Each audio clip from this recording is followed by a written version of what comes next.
Sugeng pepanggihan malih pamirsa, mugi-mugi panjenengan sedaya tansah ginanjar karaharjan lan kasarasan ingkang langgeng. Pinanggih malih kaliyan kula Urip Daryanto wonten ing segmen pawartos mirunggan saking Blora ing seminggu pungkasan. Kaping sepisan kita tumuju dhateng Bumi Jati Blora. Kekalih Menteri Negari sampun kersa ngrawuhi Blora kanthi ancas ingkang utami. Inggih menika murihaken tlatah Blora saged langkung majeng ing babagan pembangunan saéngga saged misuwur lan kondhang.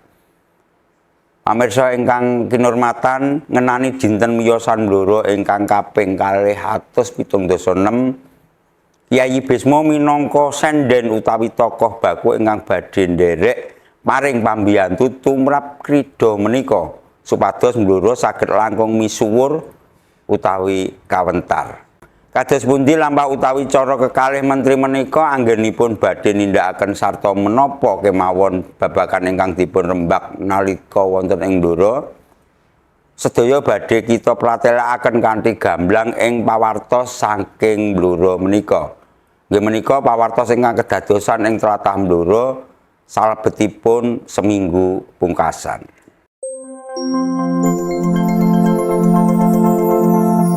Pawartos ingkang sepindhahan Bupati Kap 2000 selangkung Blora dipun bikak dados ajang adon-adon tatik panembak saking sawetawis provinsi ing tlatah Nuswantara. Pamirsa, kejuaraan nasional menembak perbagin Blora Bupati Kap 2000 selangkung resmi dipun bikak dening Bapak Bupati Blora Dr. Haji Arif Rohman wonten lapangan bal-balan Krida Loko Cepon dinten Setu 29 November 2000 selangkung. Adicara punika minangka kegiatan pambukaran taman dinten dadosipun Kabupaten Blora ingkang kaping 276. Bapak Bupati Arif Rohman ngajab bilih adicara ageng ingkang dipun rawuhi atlet saking sawetawis provinsi kalebet Papua, Kalimantan, kaliyan Sulawesi saged nambahi prestasi atlet nembak Blora sarta saged mromosikaken potensi wisata lalagan Blora. Kabupaten Blora mengucapkan apresiasi, terima kasih penghargaan setinggi-tingginya kepada Perbakin ini Taksin dan kawan-kawan yang mana sudah menyelenggarakan kegiatan ini, kegiatan yang sangat luar biasa yang diikuti juga dari berbagai daerah di Indonesia. Semoga dengan kegiatan lomba ini tentunya kita ingin agar prestasi para atlet kita, khususnya yang dari Blora yang punya potensi ini nanti terus bisa ditingkatkan. Dan tentunya kompetisi ini semoga nanti bisa berjalan dengan baik dan sportif, dan juga tidak hanya berhenti tahun ini, semoga nanti bisa menjadi agenda tahunan ya. Amin. Untuk kejuaraan menembak tingkat nasional. Karena kita tahu potensi atlet kita ini lumayan bagus atau lumayan ya, bagus. Ini dikatakan lumayan bagus, Pak Ketuanya nggak mau. Bagus ya, ini semoga nanti terus menginspirasi dan terus bisa kita tingkatkan bersama-sama. Ketua Perbakin Blora Haji Muhammad Mukhlisin nambahi bilih kejuaraan punika dipun lampahi dening peserta lintas provinsi dadosaken kompetisi ingkang saestu kompetitif sarta dados patokan sejarah kangge ulah raga nembak ing Blora. Syukur alhamdulillah pada hari ini kita diperkenankan ada di lapangan ini dengan niat yang baik, dengan niat yang mulia. Semoga kecuali membawa nama Blora akan muncul atlet-atlet baru yang akan membawa nama harum dari Kabupaten Blora. Juga saya sampaikan sugeng rawuh seluruh atlet. Ini ada juga atlet tingkat nasional, atlet yang sudah terjun di SEA Games dan banyak lagi. Ada 9 provinsi hadir di sini. Tentu kita apresiasi kehadiran para atlet dan silahkan saya sampaikan untuk menikmati suasana Blora. Jadi bukan hanya pada kejuaraan menembak, tetapi destinasi-destinasi yang ada di Blora, silakan para atlet dan semuanya saja yang hadir bisa lebih mengenal Kabupaten Blora. mau wisata, ada Gua Terawang, ada Tempuran, ada wisata loko dan segala macamnya. Kuliner di Blora mungkin akan jauh lebih baik dari kabupaten-kabupaten yang lain. Ada sate khas, ada lontong opor, banyak, ada melorot, kemudian ada makanan-makanan yang lain. Jadi sekali lagi saya sampaikan apresiasi yang sebesar-besarnya kepada para atlet yang hadir, dewan juri, dan seluruh panitia atas kerja kerasnya terselenggaranya kegiatan ini. Tadi juga disambut baik oleh beliau Bapak Bupati. Kalau kegiatan ini kali ini kita sukses, insya Allah akan masuk menjadi agenda tahunan dari pemerintah Kabupaten Blora lewat Perbagi Kabupaten Blora. Saya mohon doanya semuanya, jaga sportivitas dan selamat bertanding. Semoga semuanya menang, semuanya beruntung, karena kemenangan ada di hati, bukan ada hanya di lapangan tembak. Terima kasih. Para peserta ugi dipunajak supados saged ngraosaken papan wisata kaliyan kuliner khas Blora. Pawarta salajengipun Bupati Blora ngajak kalih Menteri Panen Lombok wonten Dusa Bangsri.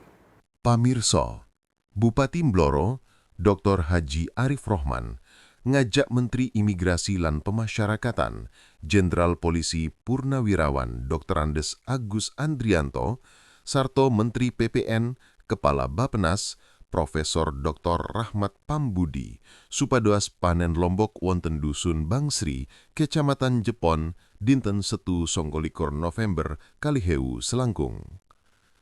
Dusun Bangsri punika sentran lombok ingkang paling ageng ing Jepon mawi 15 hektar sabin aktif ingkang ngasilaken lombok mawi kualitas inggil, inggih punika antawis 9 dumugi 12 ton saben hektar, amargi langkung kathah ginakaken rabuk organik.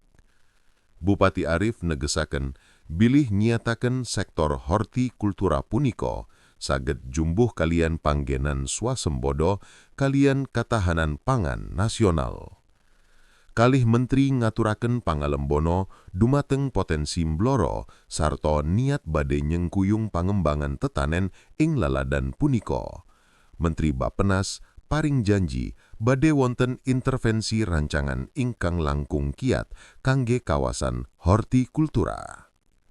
Kegiatan dipunpungkasi mawi rembagan binuka antawis kalih menteri, bupati, kalian poro among tani wonten Sabin, ngrembak babagan tantangan produksi kalian kalodangan jembaraken Lombok Blora.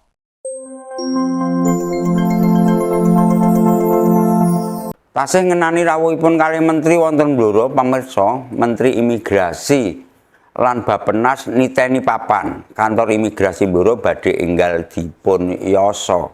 Pamirsa Menteri Imigrasi, Jenderal Polisi Purnawirawan Dr. Andes Agus Andrianto. Sesarengan kalian Menteri PPN, Kepala Bappenas, Profesor Rahmat Pambudi, rawuh ing Blora dinten Setu tanggal 29 November kalihewu selangkung kangge niteni papan rancangan panyatasan kantor imigrasi kelas setunggal non-TPI wonten sakngajengipun Peken Sida Makmur. Dipun sarengi Bupati Blora Haji Arif Rohman, paniten punika gadah tujuan mestekaken sayoginipun proyek strategis punika. Panyatasan kantor imigrasi ingkang dipun rancang betahaken ragat kinten-kinten 75 miliar punika kaajab saged ningkataken kualitas kalian akses paladosan kaimigrasian kangge warga Blora kalian sakiwatengenipun. Kepala Bappenas negesaken bilih panyatasan punika dados perangan saking upaya pamarentah ing babagan pamerataan paladosan publik kalian nginggali pangembangan laladan.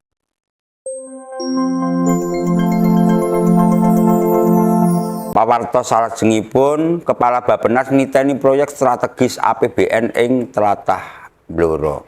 Menteri PPN Kepala Bappenas, Profesor Dr. Rahmat Pambudi, dipun sarengi Bupati Blora, Dr. Haji Arif Rohman, niteni sawakales proyek strategis nasional ing Blora dinten Setu, tanggal 29 November, kalihewu selangkung, kangge mestekaken realisasi wuragat anggaran pendapatan lan belanja negara, APBN.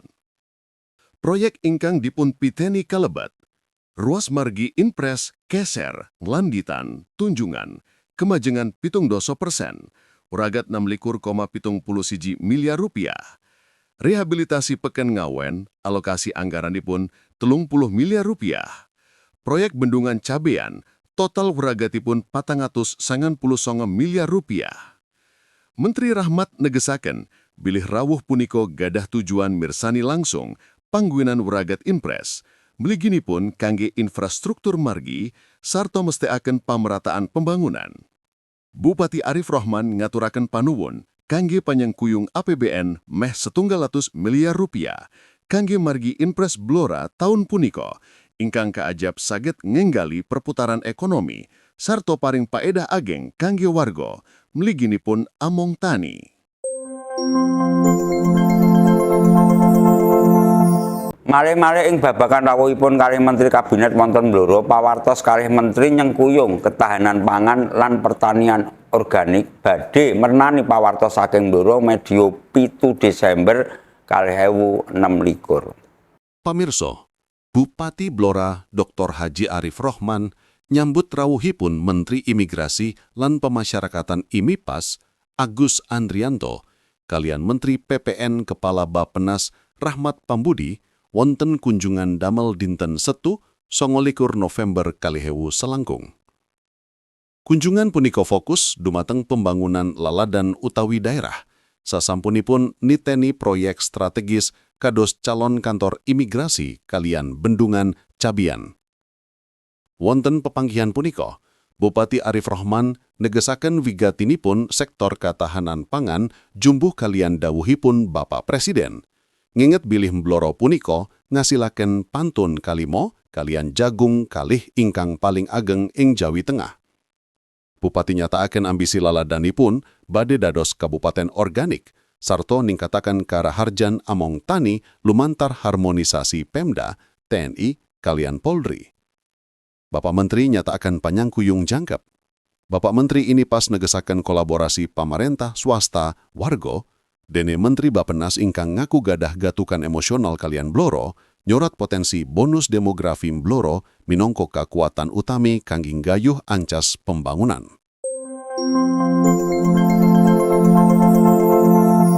Tasih rawuhipun kalih Menteri ing Bumi Samin Blora pamirsa menika apresiasi panjengkuyung kalih Menteri kasebat wonten adicara Matahari Pagi Indonesia utawi MPI Blora.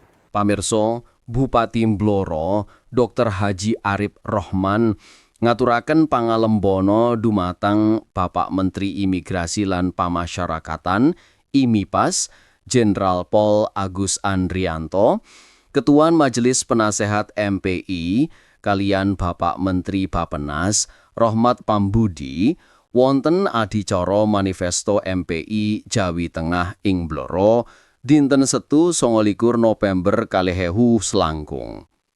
Bupati Arif ngaturaken panuwun kangge pitulungan winih wit klopo ingkang lambangaken paedah aneka guna laras kalian semangat MPI. Blora kapilih dados papan amargi kanthi simbolis mapan ing wetan Jawi Tengah nandhahaken energi kasaenan dipun wiwiti saking ngriku. Wakil Menteri Urusan Haji lan Umroh Dahnil Anzar Simanjuntak ngandharaken bilih MPI dipun adegaken 18 November 2023 kangge nyebaraken pamanggih Bapak Presiden Prabowo Subianto langsung dumateng warga sarta mbumiyaken gagasan pambela dumateng rakyat alit. Menteri IMIPAS Agus Andrianto paring pesen supados kader njagi niat wiwitan MPI sarta tumut mujudaken kegayuhan ageng Bapak Presiden. Wonten adicara punika ugi kekempal donasi 120 yuta rupiah kangge korban banjir ing Sumatera Ler. Bupati Arif paring panggagas bilih rawuhipun kalih menteri punika minangka bukti kiyatipun panyengkuyung pusat kangge kamajengan Blora.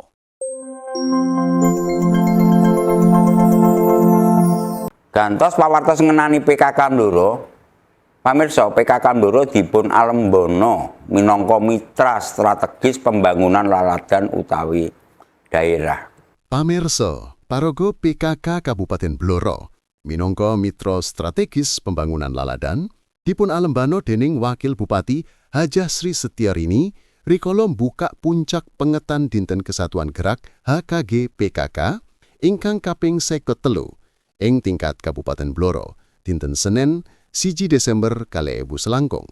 Wakil Bupati Bude Rini nyebat PKK punika ujung tombak ing sawatawis babagan. Wiwat saking kasarasan, pawiyatan kulawarga, nanggulangi stunting, tumugi katahanan pangan. Tema HKG tahun punika, obah sesarengan PKK, mujudaken astocito tumuju Indonesia Mas, laras kalian panggenan Pemkab Blora, mujudaken pembangunan ingkang inklusif. Ketua TPPKK Blora, Ibu Hajah Ainia Solihah, negesaken wigatinipun nyataken program terintegrasi, ningkataken kawasisan kadar, kalian ginaaken teknologi digital kanthi maksimal, wonten pawiyatan dumugi padusunan. Adicara HKG dipun lajengaken mawi orientasi Ketua TPPKK Kecamatan Dusun Kalurahan, flash mob, lomba Busono Zero Waste, kalian Tapa Asmo MOU, kalian Samsat, BNN, Poltekkes Kemenkes Semarang, lan Basnas Blora.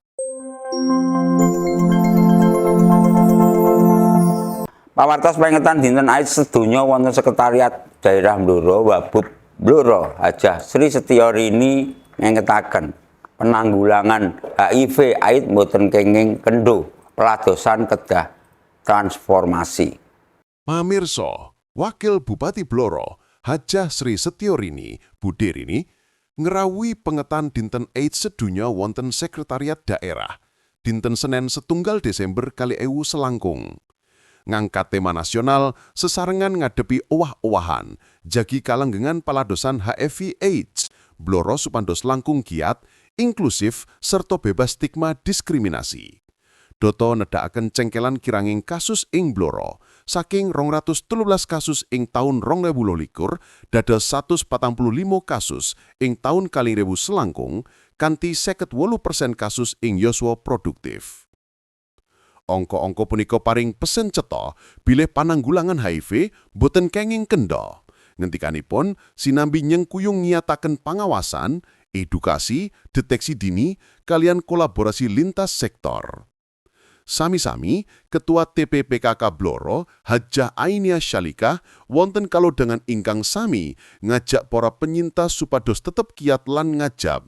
Negesaken bilih saben manungso gada aji ingkang sami, ing ngersanipun Gusti, sarta wigatinipun jagi kalanggengan akses jampi, kalian panyengkuyong psikososial.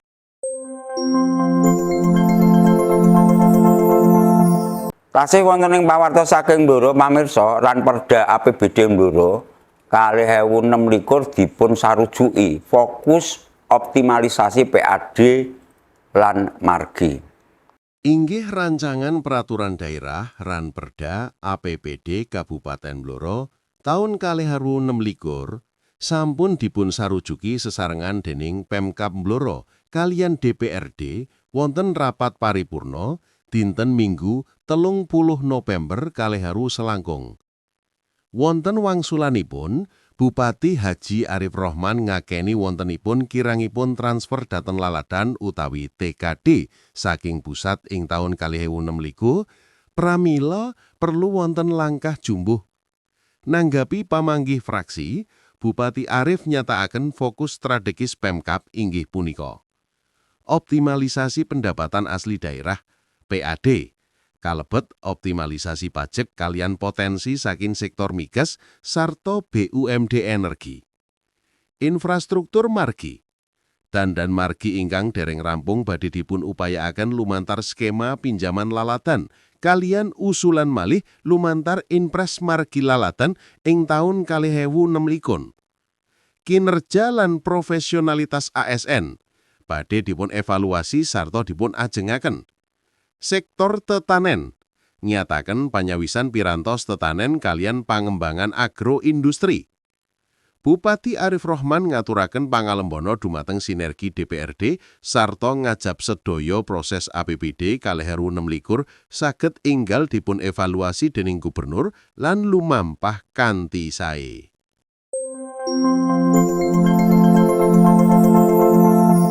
Pawartos salajengipun pamirsa pengetan HUT Korpri kaping 51 Blora lumampah khidmat ing satengahing Grimis. Upacara pengetan dinten dadosipun Korps Pegawai Republik Indonesia, Korpri, ingkang kaping 54 ing tingkat Kabupaten Blora, lumampah khidmat wonten alun-alun, dinten Senen 1 Desember 2019, sanadyan mawi Grimis. Wakil Bupati Blora, Hajah Sri Setiorini, jumeneng minangka Inspektur Upacara. Wabub Sri Setiorini, maos amanat Ketua Umum Korpri Nasional, ingkang negesaken tema manunggal daulat sesarengan Korpri mujudaken Indonesia Majang, sarta ngajak sadoyo 5,5 yuto ASN supados tumindak Korpri siaga. Kesiapsiagaan punika ngemot wolong tekad, antawisipun niataken pamanunggalan, netralitas, profesionalisme, kalian fokus dumateng ningkataken pendapatan laladan. Wonten pungkasan upacara, Ibu Wakil Bupati maringaken pangaji-aji Satya Lancana Karya Satya, dumateng sawatawis ASN, amargi pangabdenipun sedoso dumugi 3 tahun. Sasanesipun punika, Dewan Pengurus Korprim Blora ugi maringaken pangaji-aji dumateng para juara lomba ulah rogo, kalian seni HUT Korpri. Sarto maringaken tali asih dumateng anggota minangka wujud kepedulian.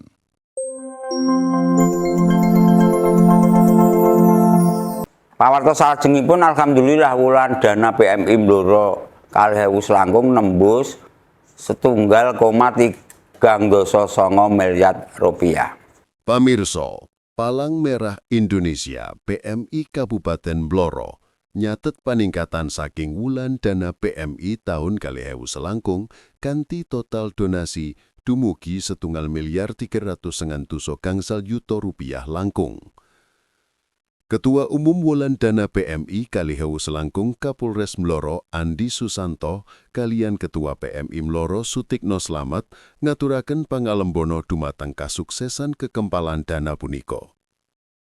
Alhamdulillah pada kesempatan ini dari PMI Blora telah menugaskan relawan dan 1 mobil tangki untuk berangkat ke Sumatera Barat. Insya Allah dengan 1 unit truk tangki ini dapat membantu kebutuhan air bersih pada warga terdampak di Sumatera Barat.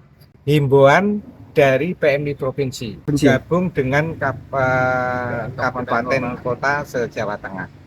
Hanya tentu yang punya mobil tangki. Kalau tidak punya mobil tangki mungkin tidak mungkin ya, karena kita punya 1 unit untuk dibawa ke sana. Tadi sudah saya pesankan kedua petugas itu kerja keras di sana, tingkatkan produktivitas terkait dengan kebutuhan air bagi warga terdampak di Sumatera Barat. Itu saja Pak.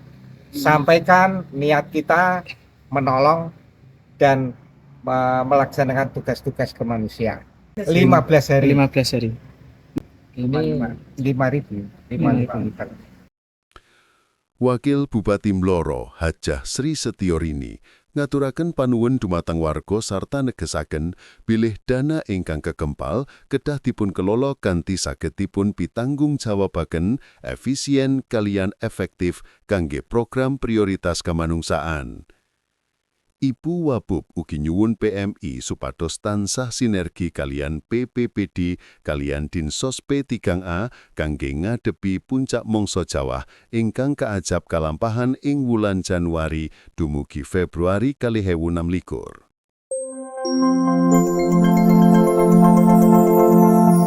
Pawartos salajengipun ing salebeting pawartos saking Blora seminggu pungkasan nggih menika mahasiswa internasional rawuh ing Blora. Bupati Arif ngenalaken seni lan kuliner lokal. Pawarto salajengipun ing slepete pawarto saking Blora seminggu pungkasan inggih menika mahasiswa internasional rawuh ing Blora, Bupati Arif ngenalaken seni lan kuliner lokal. Bupati Blora, H. Arif Rohman, nyambut kanthi karaharjan gangsal mahasiswa internasional saking Tenya, Vanuatu, kalian Papua Nugini, ingkang saweg ngangsu kawruh wonten PEM Akamigas Cepu ing griya dinas Bupati, dinten Selasa kalih Desember kalih ewu selangkung. Bapak Bupati Arif nyambut rawuhipun punika minangka upaya Blora kangge bikak diri dumateng donya internasional sarta mpromosikaken kasugihan laladan utawi daerah sesarengan kalian rancangan panyanesan kantor imigrasi kelas setunggal ing Blora. Minangka cindramata, Bupati maringaken buku diplomasi kuliner. Para mahasiswa wau ugi dipunajak ngenal warisan lokal lumantar. Kunjungan dateng griya produksi batik Blora, mirsani proses lan gladien batik. Ngrayani kuliner khas Blora, mirsani festival barongan ing Dusun Mlebor. Bupati Arif ngajab kunjungan punika dados kretek diplomasi budaya ingkang efektif sarta nyengkuyung visi Blora minangka destinasi pawiyatan internasional.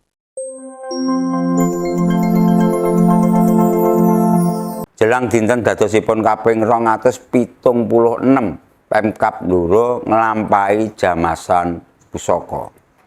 Nggih, pamarentah Kabupaten Blora lumantar Dinpora Butpar nglampahi prosesi jamasan pusaka, ngumbah bondo pusaka, kalebet keris Kyai Bisma dinten Kemis kawan Desember kalih ewu selangkung. Kegiatan punika dados perangan saking enantaman pengetan dinten dadosipun Blora ingkang kaping 276. Bupati Blora Haji Arif Rohman meratelaken bilih tradisi punika minangka wujud kurmatan kalian nglestantunaken warisan leluhur sarta aji-aji sejarah Blora. Jamasan pusaka ugi nyelarasaken semangat dinten dadosipun taun punika, inggih punika nyawiji mbangun Blora, akur makmur misuwur, manunggal mbangun Blora, rukun makmur kawentar. Bupati Arif ngajak sedaya elemen warga ngangge wanci punika kangge ngiyataken pamanunggalan sarta gotong royong, anggenipun bangun Blora ingkang langkung sae. Saperlu dimangerteni dinten dadosipun Kabupaten Blora dipun pengeti saben 11 Desember.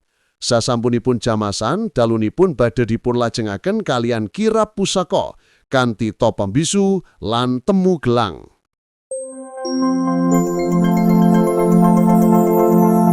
Pamirsa, pawartos salajengipun jelang hari jadi ke-276 Bupati Arif mimpin ziarah pesarean leluhur Blora. Pamirsa, pawartos salajengipun jelang hari jadi ke-276 Bupati Arif mimpin ziarah pasarian leluhur Blora. Inggih, jelang dinten dadosipun Blora ingkang kaping 276 ing tanggal 11 Desember, jajaran pamarentah Kabupaten Blora ingkang dipun pimpin Bupati Haji Arif Rohman nglampahi ziarah dumateng pasarean para leluhur kalian Bupati rumiyin dinten Kemis tanggal 4 Desember kalih ewu selangkung. Ziarah punika minangka wujud kurmatan sarta panginget dumateng labuh labetipun para pendulu. Rombongan maos tahlil sarta nyebar sekar wonten sawatawis papan utami. Pasarian Gedhong Ageng Sunan Pojok, Panglima Mataram Islam sarta pendili Masjid Agung. Pasarian Kulawarga Tirtonatan, papan pasarianipun sawatawis bupati era kolonial. TPU Girimulyo Cepu, papan pasarianipun Bupati Basuki Widodo. Pasarean leluhur Mbah Janjang Jiken. Sakderengipun sampun dipun lampahi prosesi jamasan pusaka, sarta sawatawis dinten sakderengipun ziarah ugi sampun kalampahan ing Jawi Blora, kalebet tumateng pasarian Bupati Blora kapisan, tumenggung Wilotikto ing Tuban.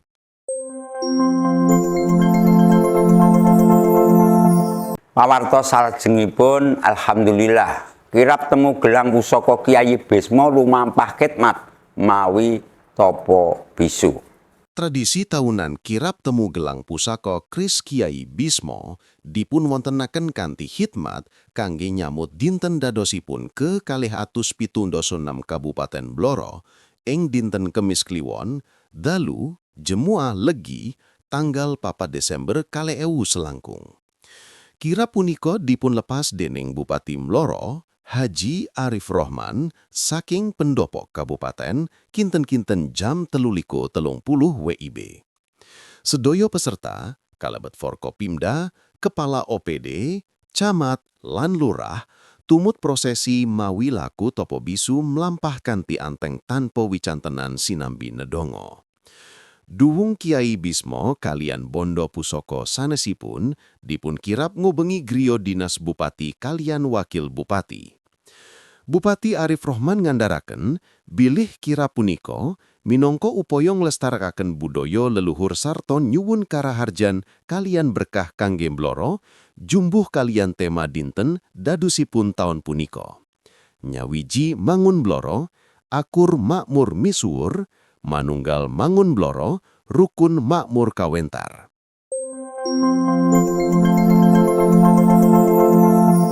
Pamirsa, mungkasi pepanggihan ing pawartos saking Blora kalih pawartos delang dinten dadosipun kekalih atus 76 Bupati Blora ziarah pesarean jumenengan kapisan ing Tuban. Pemirsa, mungkiasi pepanggihan ing pawartos saking Blora kalian pawartos jelang dinten dadosipun ke 276 Bupati Blora ziarah pasarian jumenengan kapisan ing Tuban.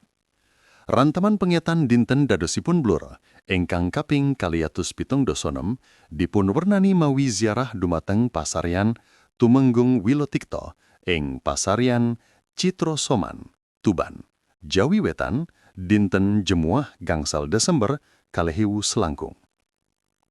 Rombongan ingkang dipun pimpin Bupati Blora, Haji Arif Rohman, sesarengan kalian Ibu Wakil Bupati, Hajah Sri Setiorini, nglampahi maos tahlil sarto nyebar sekar. Tumenggung Wilotikto punika Bupati Blora kapisan ingkang jabat ing taun 1749 ngantos 1792 lan tanggal jumenenganipun 11 Desember dipun pengeti minangka dinten dadosipun Blora. Bupati Arif Rohman negesaken bilih tradisi ziarah punika wigati minangka panginget perjuangan leluhur sarta miyataken silaturahmi kalian Tuban minangka sadulur sepuh.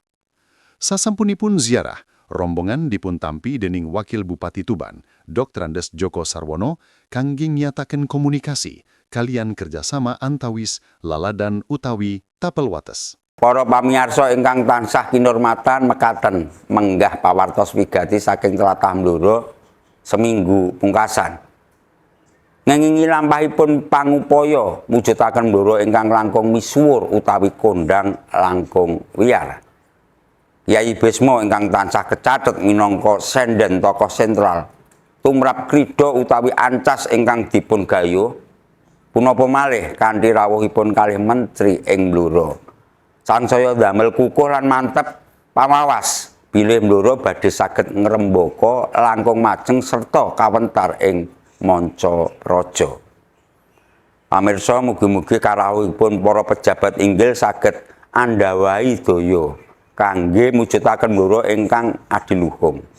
Mekaten pawartos ing wekdal menika kula Urip Daryanto dalah sedanten kru Blora TV ingkang ngayahi jejibahan nyuwun pamit undur diri. Nuwun matur nuwun. Assalamualaikum warahmatullahi wabarakatuh.